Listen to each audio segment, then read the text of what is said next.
Sa progression est très inquiétante depuis quelques années. Le protoxyde d'azote est aujourd'hui l'un des produits stupéfiants les plus consommés par les jeunes. C'est à la fois un grave problème de santé publique et un fléau lorsque ceux qui inhalent ce gaz hilarant prennent ensuite le volant. Regardez l'enquête de ce 20h. Elle est signée Sébastien Ambert, Max Ragazzi et Tanguy Jouard. De la voiture, il ne reste rien.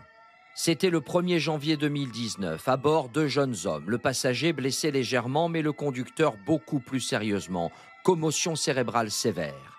La voiture roulait à 190 km/h et a percuté un arbre de plein fouet. Sur l'asphalte, aucune trace de freinage, mais dans la voiture, plusieurs capsules de protoxyde d'azote, comme celle-là. Le conducteur, nous l'avons retrouvé. Wail a 28 ans aujourd'hui. Il effectue un stage dans cette entreprise de dépannage et de carrosserie automobile. Mais à cause de l'accident, son cerveau a été très abîmé.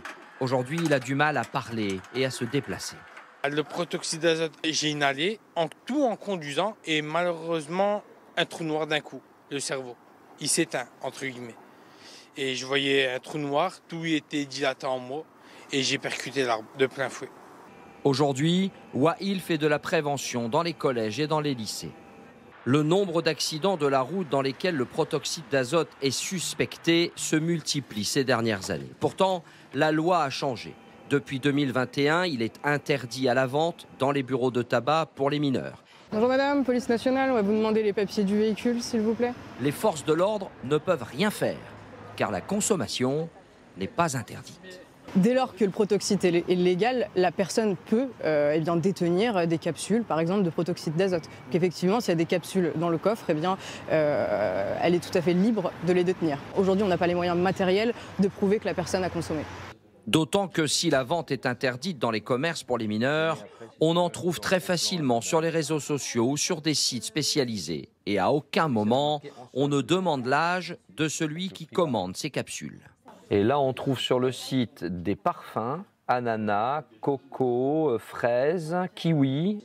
Promotion, parfum, marketing agressif, tout est fait pour booster les ventes. Aujourd'hui, les consommateurs achètent d'ailleurs de grosses bonbonnes comme celle-là. Ça équivaut à 500 petites capsules et ça coûte moins cher. Donc oui, effectivement, ici, on voit bien possiblement un pic d'intérêt qu'on pourrait identifier. Une consommation plus fréquente qui inquiète les médecins. Ici, à Liège, on étudie les conséquences sur le cerveau du protoxyde d'azote. Guillaume Girsch est l'un des spécialistes mondiaux de ce produit. Donc on va avoir des pertes de l'équilibre, des gens qui vont progressivement perdre la coordination des membres, voire jusqu'à la maîtrise des membres. Donc ça ressemble un peu à la sclérose en plaques finalement. On va avoir des paralysies qui vont venir progressivement s'installer et avec des gens qui finissent malheureusement en fauteuil roulant.